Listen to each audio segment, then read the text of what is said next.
suatu kota yang besar dan penuh aktivitas, muncul sebuah kasus pembunuhan yang meresahkan warga. Pada awalnya kematian yang ditemukan terlihat tidak memiliki keterkaitan satu sama lain. Seorang pebisnis sukses ditemukan tewas di apartemennya, seorang seniman lokal meregang nyawa di studionya, dan seorang mahasiswa ditemukan meninggal di dekat kampusnya. Namun semua kematian tersebut memiliki pola unik yang menarik perhatian seorang detektif terkenal bernama Detektif Firda, seorang pria cerdas dan berpengalaman yang dikenal karena kemampuannya menyelesaikan kasus-kasus rumit. Pada awal penyelidikannya, Detektif Firda menyadari bahwa tidak ada bukti jelas yang menunjukkan pelaku di tempat kejadian perkara. Namun ada satu hal yang menarik perhatiannya. Setiap korban ditemukan dengan simbol misterius berupa ukiran kecil berbentuk segitiga di pergelangan tangan mereka.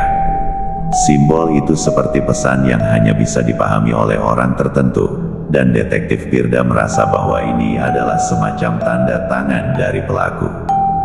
Dia mulai menyelidiki latar belakang masing-masing korban dan mendapati bahwa mereka semua pernah menjadi anggota sebuah kelompok rahasia di masa muda mereka, kelompok yang dikenal dengan nama Sang Bayangan Hitam. Kelompok ini terkenal dengan kegiatan ritualnya yang misterius dan kode etik yang ketat, tetapi kini sudah lama tidak terdengar lagi keberadaannya. Penyelidikan Detektif Firda semakin dalam ketika dia mulai mendapati bahwa semua korban pernah berkonflik dengan seseorang di dalam kelompok tersebut. Saat penyelidikan berlanjut, ditemukan korban lain dengan luka yang serupa. Korban kali ini adalah seorang pria tua yang hidup menyendiri. Ia meninggal dalam kondisi yang mirip dengan korban sebelumnya, dengan simbol segitiga di pergelangan tangannya. Detektif Firda pun mulai menghubungkan benang merah bahwa pelaku ini mungkin memiliki dendam pribadi terhadap anggota-anggota tertentu dari kelompok lama ini.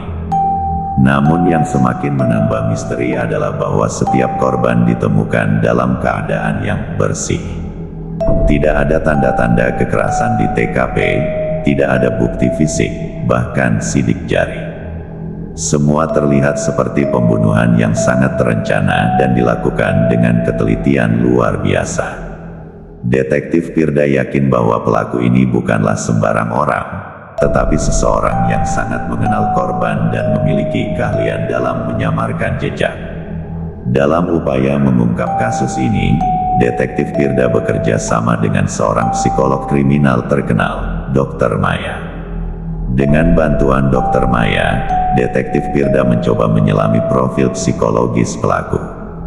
Mereka menganalisis pola pembunuhan dan menemukan bahwa pelaku mungkin mengalami trauma mendalam yang terkait dengan masa lalunya, terutama yang berhubungan dengan kelompok Sang Bayangan Hitam. Dr. Maya menyimpulkan bahwa pelaku mungkin memiliki karakteristik kepribadian narsistik dan obsesif-kompulsif, yang membuatnya merasa perlu membersihkan dunia dari orang-orang yang dianggapnya telah mengkhianati sesuatu yang suci bagi dirinya. Dr. Maya juga memperingatkan Detektif Firda bahwa pelaku mungkin sedang menikmati permainan kucing dan tikus ini, serta memiliki kecenderungan untuk terus membunuh sampai ada seseorang yang menghentikannya. Sebuah keheningan menyelimuti mereka ketika Detektif Firda menyadari bahwa nyawa-nyawa lain mungkin dalam bahaya. Melalui penggalian lebih lanjut, Detektif Firda menemukan informasi yang mengungkap bahwa di dalam kelompok tersebut, dulunya ada seorang anggota yang diusir karena dianggap terlalu radikal dalam menjalankan ritual mereka. Anggota itu bernama Aditya, seorang pria yang sangat karismatik, namun memiliki pandangan ekstrim. Detektif Firda merasa ini adalah petunjuk besar, karena Aditya kini menjadi salah satu tokoh yang menghilang sejak lama dan sepertinya tidak diketahui keberadaannya. Detektif Firda menggali lebih dalam dan mendapati bahwa Aditya ternyata memiliki kemampuan medis dan sempat bekerja di rumah sakit sebagai ahli anestesi. Ini mungkin menjelaskan bagaimana para korban dapat dibunuh tanpa meninggalkan jejak kekerasan yang terlihat. Detektif Firda pun merasakan bahwa Aditya mungkin adalah sosok yang mereka cari selama ini. Dengan semakin banyaknya bukti yang mengarah ke Aditya, Detektif Firda dan Dokter Maya akhirnya memutuskan untuk menjebaknya. Mereka menyusun rencana matang dengan bekerja sama dengan pihak kepolisian dan media untuk memancing Aditya keluar dari persembunyiannya. Namun Aditya ternyata jauh lebih pintar dari yang mereka bayangkan. Di saat Detektif Firda merasa hampir menangkapnya, sebuah pesan misterius muncul di mejanya. Pesan itu bertuliskan, "Aku adalah bayanganmu. Kau tidak akan pernah menangkap bayangan."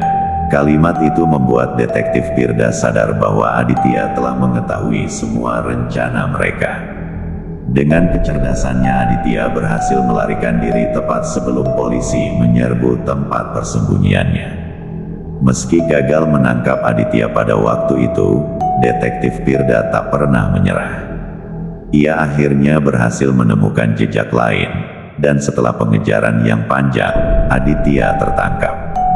Dalam interogasi, Aditya akhirnya mengakui semua pembunuhan yang telah dilakukannya.